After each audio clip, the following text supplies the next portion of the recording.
আসসালামু আলাইকুম রহমতুল্লাহি ওবরকাতুহু। সম্মানিত দর্শক, জেনারেল ওয়াকারুজ্জামানকে নিয়ে এক শ্রেণীর মানুষ যে নির্মম এবং নিষ্ঠুর ভাষায় সমালোচনা করছেন, প্রথমত পদ এবং পদবিগত কারণে আমি এর সঙ্গে দ্বিমত পোষণ করছি। একটি রাষ্ট্রের যে গুরুত্বপূর্ণ কতগুলো প্রতিষ্ঠান রয়েছে তার মধ্যে সেনাবাহিনী এবং বিচার বিভাগ খুবই খুবই স্পর্শকাতর একটি বিষয়, এবং এ দুটো বিষয় নিয়ে এবং এ দুটো প্রতিষ্ঠান নিয়ে অতীতে স্বয়ং সম্রাট, রাজা কিংবা মহারাজা যারাই বাড়াবাড়ি করার চেষ্টা করেছেন তাদের সবাইকেই এই দুটো প্রতিষ্ঠানের হাতে মরতে হয়েছে। একেবারে গিলোটিনে মরতে হয়েছে, তলোয়ারের নিচে মরতে হয়েছে। একজন সম্রাট তিনি মনে করতেন যে তার সেনাবাহিনীর প্রধান কোনো বিষয় নয়, কোনো বিষয় নয়। তো এই বিভিন্ন সময়টিতে পরবর্তীকালে যখন সেই সম্রাটদের ব্যবস্থা রেখে গণতান্ত্রিক বিধি ব্যবস্থা হলো, এখানে হিটলারের মতো ডিক্টেটর চলে এলো, জুলফিকার আলী ভুট্টোর মতো ক্ষমতাধর প্রধানমন্ত্রী চলে এলো, বঙ্গবন্ধু শেখ মুজিবুর রহমানের মতো শক্তিশালী প্রধানমন্ত্রী চলে এলো, শেখ হাসিনার মতো শক্তিশালী প্রধানমন্ত্রী চলে এলো, যারা এই প্রতিষ্ঠানগুলোকে নিজেদের চাকর বাকরের মতো মনে করতেন। সেনাবাহিনীর প্রধানকে তুমি করে ডাকতেন, মনে করতেন যে এটা লিডারশিপ, নেতাকর্মীদেরকে যেভাবে ডাকে, এই তুমি কেমন আছো, ইত্যাদি ইত্যাদি। বঙ্গবন্ধু তো তুই তুই করে বলতেন। মানে অতিরিক্ত আদর দেখাতে গিয়ে তিনি যে রাষ্ট্রীয় প্রোটোকলটা ভঙ্গ করেছিলেন, তার ফলে সেনাবাহিনীর মধ্যে যে অসন্তোষ তৈরি হয়েছিল, এবং পুরো সেনাবাহিনীকে নিয়ে তিনি হয়তো অনেক ভালো চিন্তা ভাবনা করতেন, পুলিশকে নিয়ে তার অনেক ভালো চিন্তা ভাবনা ছিল, তিনি সবাইকে জনগণ ভাবতেন। কিন্তু রাষ্ট্র এবং জনগণ আলাদা একটা বিষয়, রাষ্ট্র এবং আমলাতন্ত্র আর একটা বিষয়। এই জিনিসগুলো যারা রাষ্ট্রনায়ক, আব্রাহাম লিঙ্কনের মতো যারা রাষ্ট্রনায়ক, রোনাল্ড রিগানের মতো যারা রাষ্ট্রনায়ক, তারা যত সুন্দরভাবে হ্যান্ডেল করতে পেরেছিলেন, কিন্তু যারা এই প্রতিষ্ঠানগুলোকে একত্র করে ফেলেছিলেন এবং নিজেদের লিডারশিপ কোয়ালিটির মাধ্যমে তারা সবাইকে কর্মী হিসেবে সম্বোধন করেছিলেন, তারা কিন্তু আলটিমেটলি সবাই এই দুটো প্রতিষ্ঠান দ্বারা, অর্থাৎ বিচার বিভাগ দ্বারা এবং সেনাবাহিনী দ্বারা ক্ষতিগ্রস্ত হয়েছিলেন। উদাহরণ হিসেবে আমি যাকে বলা হয় জুলফিকার আলী ভুট্টোর কথাই বলি। তিনি দেখে শুনে সবচেয়ে অপদার্থ একজন জেনারেলকে সেনাপ্রধান বানালেন, জেনারেল জিয়াউল হক।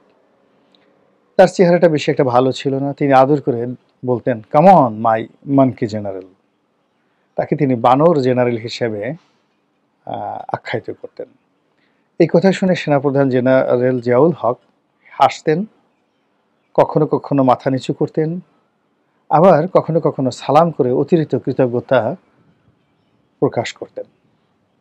কিন্তু যখন তিনি সুযোগ পেয়েছেন বিদ্রোহ করার, সঙ্গে সঙ্গে বিদ্রোহ করেছেন, এবং যেই দিন তিনি তাকে গ্রেপ্তার করলেন, জিয়াউল হক যে ভুট্টোকে গ্রেপ্তার করলেন, তখন মিসেস ভুট্টো, যার নাম ছিল নুসরাত, বেনজির ভুট্টোর মা নুসরাত ভুট্টো, তিনি প্রাণান্ত চেষ্টা করেও তার সঙ্গে দেখা করতে পারেননি, এবং তাকে কিন্তু সেই ফাঁসিতে চড়তে হয়েছিল। একইভাবে জেনারেল ওয়াকার, তাকে শেখ হাসিনা ডেকে নিয়েছিলেন আত্মীয় হিসেবে, তাকে তুমি তুমি করে হয়তো ডাকতেন এবং পরিবারের একজন সদস্য মনে করতেন।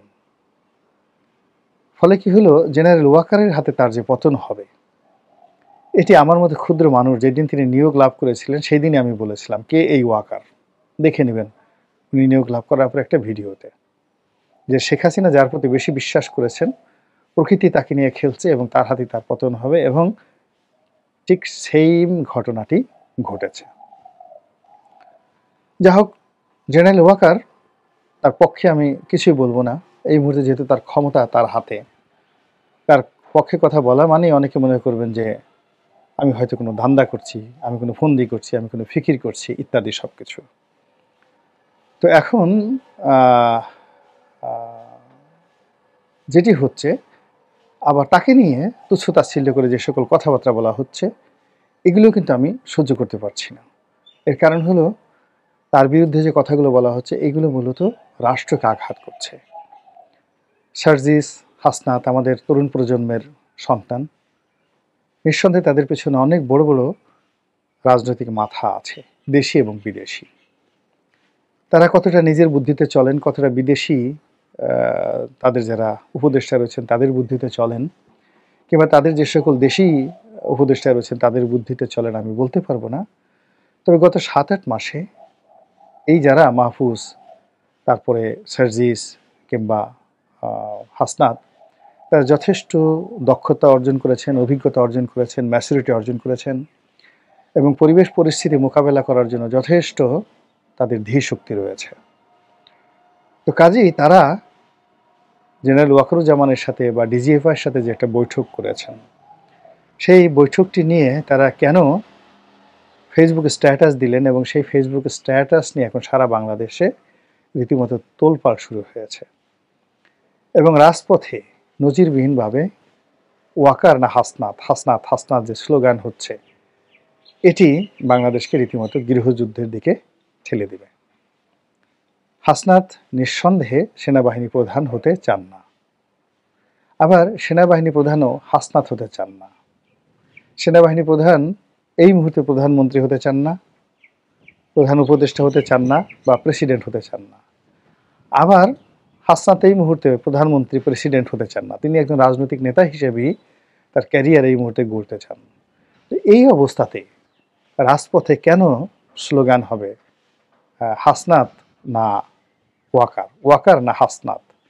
এই জিনিসগুলো কোথায় নিয়ে যাচ্ছে বোঝার চেষ্টা করুন। মানুষের যে শক্তিমত্তা, এই শক্তির সঙ্গে যদি আপনি তার হাতে একটি লাঠি দেন, তার শক্তি দ্বিগুণ হয়ে যায়। একটি চাকু দেন, 3 গুণ হয়ে যায়। যদি তাকে একটি অটোমেটিক রাইফেল দেন, বহুগুণ বেড়ে যায়। তার হাতে যদি একটি AK-47 দেন, কিংবা তাকে যদি একটা কমান্ড দেন, তার হাতে যদি 1000 সৈন্য দিয়ে দেন, মুহূর্তের মধ্যে কিন্তু দানব হয়ে যায়। এবং এরা কোনো কিছু, রাগ হলে কোনো কিছু, আইন কানুন কোনো কিছু মানে না। রাজাকে রক্ষা করার জন্য, রাজপ্রাসাদকে রক্ষা করার জন্য, রাষ্ট্রকে রক্ষা করার জন্য সেনাবাহিনী গঠিত হয়েছে। কিন্তু এই সেনাবাহিনীকে নিয়মিত হ্যান্ডেল করতে না পারার কারণে, সঠিকভাবে হ্যান্ডেল করতে না পারার কারণে কত রাষ্ট্র যে তছনছ হয়ে গেছে, কত রাষ্ট্র যে ভেঙে গেছে, তার কোনো ইয়াত্তা নেই। আমরা জানি যে পৃথিবীর প্রথম যে সারিবদ্ধ বাহিনী, সিস্টেমেটিক আর্ম ফোর্স, সেটি হলো জেনেসারি। অটোমান সম্রাটরা এই প্রথম তারা একটি নিয়মিত সৈন্যবাহিনী গঠন করেছিলেন। এর আগে কোনো নিয়মিত সৈন্যবাহিনী ছিল না, এমনকি মুঘলদেরও নিয়মিত সৈন্যবাহিনী ছিল না। তারা বিভিন্ন সেনাবাহিনীর কর্মকর্তাদের নিয়োগ দিতেন এবং তাদেরকে জায়গির প্রদান করতেন। কেউ 8000 ঘোড়া রাখতেন, কেউ 10,000 ঘোড়া রাখতেন, কেউ 5000 ঘোড়সওয়ার রাখতেন, এবং সেই অনুযায়ী তার একটা ইনফ্যান্ট্রি থাকতো। এবং এটিকে চালানোর জন্য তার যতটুকু রাজ্য দরকার, যতটুকু ভূমি দরকার, ওই ভূমি রাজস্ব আদায় করে সে তার সেনাবাহিনী চালাতো এবং বাকি অর্থ রাজাকে দিত। এদের উপাধি ছিল সুবেদার, মসনবদার। এবং এই যে সুবেদার এবং মসনবদার, মুঘলরা 3.5 বছর চালিয়েছে, 350 বছর ভারতবর্ষ চালিয়েছে। এই সৈন্যবাহিনীর দ্বারা তাদের যে ক্ষতি হয়েছে, যেটি অকল্পনীয়। কাজেই এই যে বাংলাদেশ সেনাবাহিনী, এটারও ইতিহাস দেখেন। স্বাধীনতার পরে আমরা ভারতের সাথে কটি যুদ্ধ করেছি, তারপর অন্য দেশের সাথে কটি যুদ্ধ করেছি, কিংবা আগামীতে কটি যুদ্ধ করব, কিন্তু আমাদের জাতীয় রাজস্বের একটা বিরাট অংশ আমরা সেনাবাহিনীর পেছনে খরচ করছি। এবং সেই যে খরচ, সেই খরচ করে সেনাবাহিনীর দেশ রক্ষা করবে, জনগণের প্রয়োজনে তারা কাজ করবে। কিন্তু এই বাহিনীটিকে আমরা বিভিন্ন সময় মিসহ্যান্ডেল করার কারণে, তাদের সাথে ব্যবহার ঠিক মতো না করার কারণে, তাদেরকে দলীয় ক্যাডার হিসেবে ব্যবহার করার যে অপচেষ্টা, তার ফলে আমাদের অনেক দুজন প্রেসিডেন্টকে মরতে হয়েছে। আমাদের দেশে বেশ কয়েকটি সামরিক শাসনের জাতাকল আমাদের পোহাতে হয়েছে। এবং এই সেনাবাহিনী যখন একবার মাঠে নেমেছে, যে সময়টাতে অতীতে নেমেছে, তারা একটা নির্দিষ্ট সময়ে নির্দিষ্ট কর্ম না করে কখনো ব্যারাকে ফিরেনি। সেটি এরশাদ জামানায় হোক, সেটি বঙ্গবন্ধুর জামানায় হোক, যে জামানায় হোক, তারা একটি কাজ করে ফিরেছে। এখন সেনাবাহিনী পূর্ণ ম্যাজিস্ট্রেসি পাওয়ার নিয়ে মাঠে আছে।